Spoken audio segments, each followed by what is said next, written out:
went to Chester High School. Back in those days, in the 70s, I was one of the drug dealers that brought drugs up from Florida to Chester. And at the age of 16, I overdosed on drugs, almost died from that. But God was gracious and brought me out of that and saved my life sometime after that. And the first year I did rather well. I didn't go to no recovery program, but I really committed my life to Christ. But I was naive, immature, and wasn't seasoned in my recovery. So a year later, I had a severe relapse, and during that relapse, God taught me some lessons. You know, it's kind of like Jonah when Jonah was in a state of rebellion. He had money in his pocket. He found a ship, and he tried to go as far away from God as possible. So he set sail to present-day Spain, the farthest point on the map back in those days, to get as far away from God as possible. But God still had his hand on his life. And through a set of circumstances, he was thrown overboard, and God brought him back to the original spot where he began that work. So, and he learned something through that process. And so, you know, when I had my relapse a year after recovery, it was quite devastating. It took many, many months to recover from that. But in my own life, I needed that.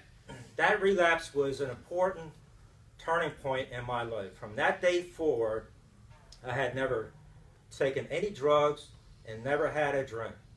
And alcoholism ran in my family. My sister died at 49.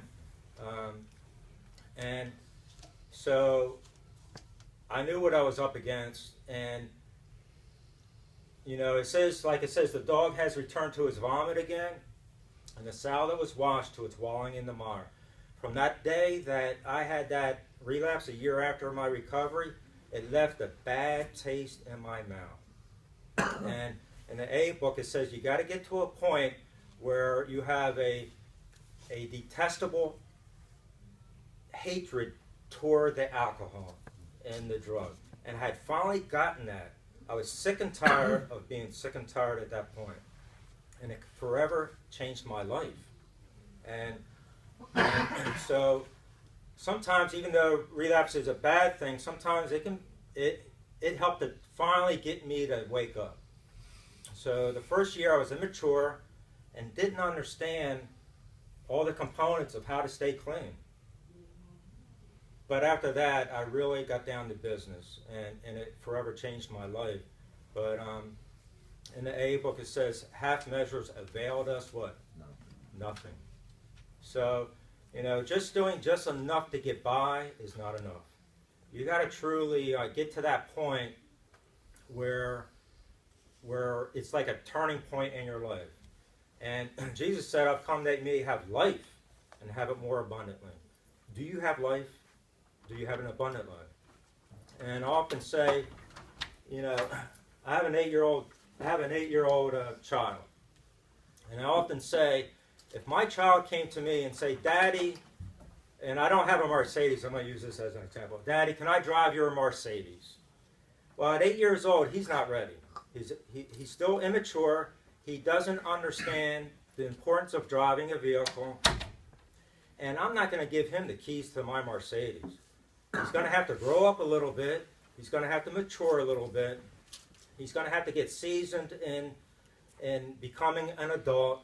And then at that point, once he proves that he can handle driving the Mercedes, then I'll turn the keys over to him, but not until then.